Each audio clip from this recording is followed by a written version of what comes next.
Pelajaran Agama Katolik kelas 4 dengan materi Doa Bersama oleh Dong Slamet Lubis.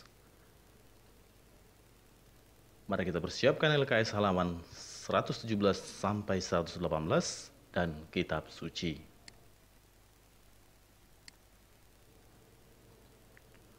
Adik-adik sekalian, mari kita menyimak apa yang disampaikan oleh Yesus mengenai doa bersama. Sebab di mana 2 atau 3 orang berkumpul dalam namaku, di situ aku ada di tengah-tengah mereka. Matius 8 ayat 20. Mari kita saksikan video mengenai Matius 8 ayat 20. Aku berkata kepadamu, yang kamu ikat di bumi akan terikat di surga, dan yang kamu lepas di bumi akan terlepas di surga. Sekali lagi, kukatakan, jika 2 orang di antara kamu bersepakat untuk meminta sesuatu, maka permintaan itu akan dikabulkan oleh Bapakku yang di surga. Di mana 2 atau 3 orang berhimpun dalam namaku, di situ aku ada, di tengah mereka. Di mana ada 2-3 orang berkumpul dalam namaku, di situ aku ada di tengah mereka.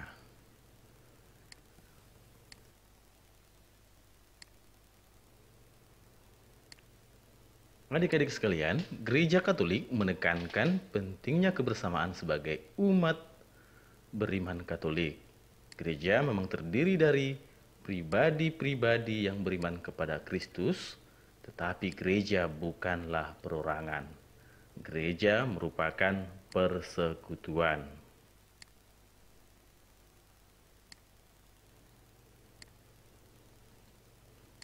Persekutuan? Apa yang dimaksud dengan persekutuan? Persekutuan adalah persatuan, perhimpunan, atau kebersamaan. Atau dengan kata lain, persekutuan itu adalah situasi akrab dan bersahabat dalam sebuah ikatan tertentu. Contohnya adik-adik semuanya mungkin memiliki perkumpulan, di mana perkumpulan itu ada situasi akrab dan bersahabat satu sama lain. Mungkin ikatan tertentu seperti di sekolah, pelajaran agama, dan lain-lain sebagainya.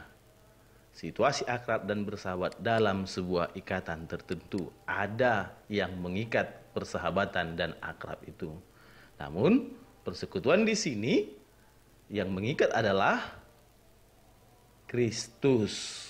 Kasih Kristuslah yang mengikat situasi akrab dan bersahabat itu.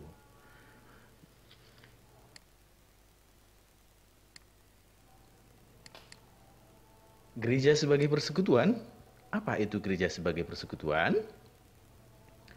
Adik-adik semuanya, gereja sebagai persekutuan artinya orang-orang yang percaya kepada Kristus dan telah dibaptis, yang terikat dan berinteraksi atau melakukan hubungan satu sama lain dalam ikatan kasih Kristus. Jadi, gereja sebagai persekutuan yang mengikatnya adalah kasih Kristus. Maka di luar dari ikatan kasih Kristus bukanlah sebagai persekutuan gereja. Sebagai contoh yang bukan dalam ikatan kasih Kristus, serikat tolong-menolong yang mengikatnya bukan karena kasih Kristus, namun karena rasa peduli satu sama lain. Karena dalam STM biasanya terdiri dari berbagai suku, agama, dan lain sebagainya. Namun dalam gereja sebagai persekutuan yang mengikatnya adalah kasih Kristus.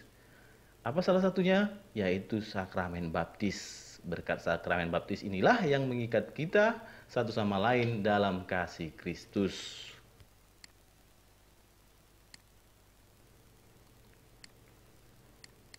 Bagaimana gereja sebagai persekutuan yang erat dan kuat? Persekutuan umat beriman dalam gereja semakin kuat di dalam kegiatan bersama. Artinya, persekutuan itu akan kuat dengan adanya kegiatan-kegiatan yang dilakukan secara bersama-sama. Misalnya doa bersama. Doa bersama kita lakukan.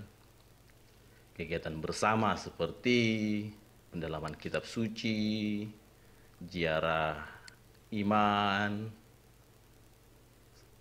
saling berbagi, aksi nyata, dan semuanya itu dalam kasih Kristus.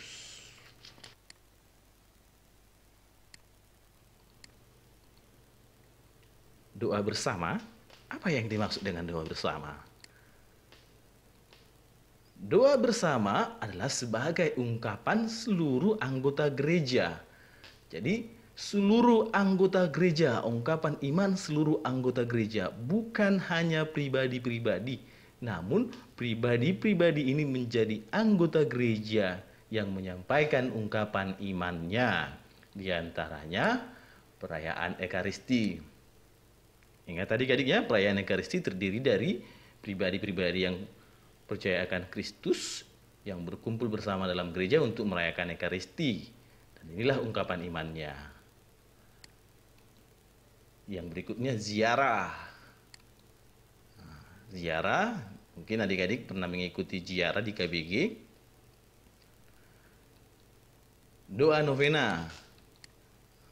Karena keyakinan kita terhadap doa novena oleh anggota-anggota gereja. Doa KBG dan pendalaman kitab suci. Adik-adik sekalian, pada sesi ini kita akan menyimak bersama-sama mengenai ibadat bersama. Apa-apa saja di dalam ibadat bersama.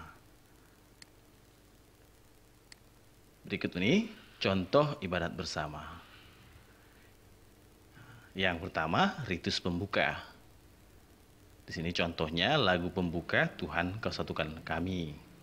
Setelah lagu pembuka dilanjutkan dengan tanda salib dalam nama Bapa dan Putra dan Roh Kudus. Setelah tanda salib dilanjutkan dengan salam oleh pemimpin. Setelah salam, jika ada disampaikan kata pengantar oleh guru. Di sini bisa oleh pemimpin ataupun guru ataupun orang yang dipercayakan untuk menyampaikan kata pengantar. Yang berikutnya, pernyataan tobat. Pernyataan tobat disampaikan oleh pemimpin seperti berikut. Saya mengaku kepada Allah yang Maha Kuasa dan kepada saudara sekalian bahwa saya telah berdosa dengan pikiran dan perkataan, dengan perbuatan dan kelalaian. Saya berdosa, saya sungguh berdosa. Oleh sebab itu saya mohon kepada Santa Peron Maria, kepada para malaikat dan orang kudus, dan kepada saudara sekalian supaya mendoakan saya kepada Tuhan Allah kita. Semoga Allah yang Maha Kuasa mengasihani kita dan mengampuni dosa kita dan mengantar kita ke hidup yang kekal. Amin. Setelah pernyataan tobat dilanjutkan dengan Tuhan kasihanilah kami. Setelah Tuhan kasihanilah kami dilanjutkan dengan doa pembuka. Selanjutnya, liturgi sabda. Liturgi sabda ini terdiri dari bacaan saartama, bait pengantar Injil, dan bacaan Injil, serta doa umat. Di sini contohnya bacaan pertama diambil dari Kisah Para Rasul bab 2 ayat 42 dan 46. Setelah bacaan pertama dibacakan, dilanjutkan dengan bait pengantar Injil. Setelah bait pengantar Injil, dilanjutkan dengan bacaan Injil. Di sini contohnya diambil dari Injil Matius bab 7 ayat 7 sampai 11. Setelah bacaan Injil, dilanjutkan dengan renungan jika ada renungan. Dan setelah renungan, dilanjutkan dengan doa umat. Doa umat di sini dapat dilakukan bersama-sama, atau spontan, atau yang sudah ditugaskan. Selanjutnya adik-adik semua, ritus penutup. Ritus penutup terdiri dari doa penutup dan berkat penutup. Di sini pemimpin akan membacakan doa penutup, yaitu, ya Bapa yang Maha Kuasa, kami bersyukur atas sabdamu yang kami dengar hari ini. Semoga sabdamu meneguhkan kami dan semakin bertumbuh dalam kehidupan doa. Setelah itu dilanjutkan dengan berkat penutup. Marilah kita mohon berkat Tuhan, semoga Tuhan bersertai kita sekarang dan selama-lamanya. Semoga kita semua yang hadir saat ini, orang-orang yang kita doakan, pelajaran kita selalu diberkati oleh Allah yang Maha Kuasa. Dalam nama Bapa dan Putra dan Roh Kudus. Amin. Ibadat sabda kita telah selesai. Syukur kepada Allah. Demikian adik-adik, contoh ibadat sabda bersama dan bagian-bagian dari ibadat sabda itu.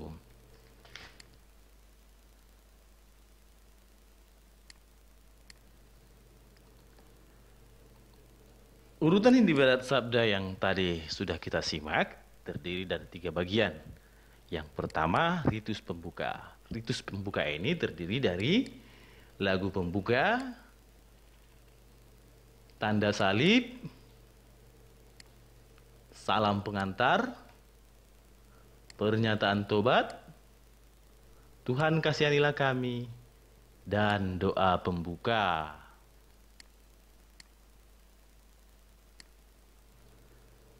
Yang berikutnya, liturgi sabda. Liturgi sabda terdiri dari bacaan, bait pengantar Injil, renungan jika ada, doa umat, doa Bapa kami.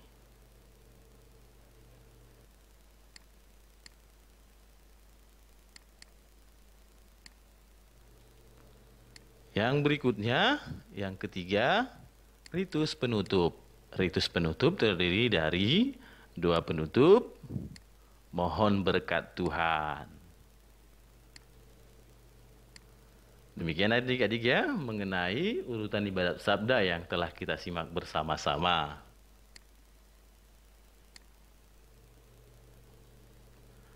Petugas yang terlibat dalam ibadat bersama. Jadi adik-adik semua di dalam melakukan ibadat sabda atau ibadat bersama, kita harus menentukan petugas-petugas yang terlibat. Jadi harus ada yang menentukan. Petugas yang terlibat itu adalah pemimpin, yang kedua lektor atau pembaca kitab suci, yang ketiga dirijen, yang keempat paduan suara jika ada, dan petugas yang mempersiapkan perlengkapan ibadat. Jadi ada satu orang yang atau beberapa orang yang mempersiapkan seluruh perlengkapan atau peralatan ibadat yang dibutuhkan. Demikianlah adik-adik materi kita tentang doa bersama.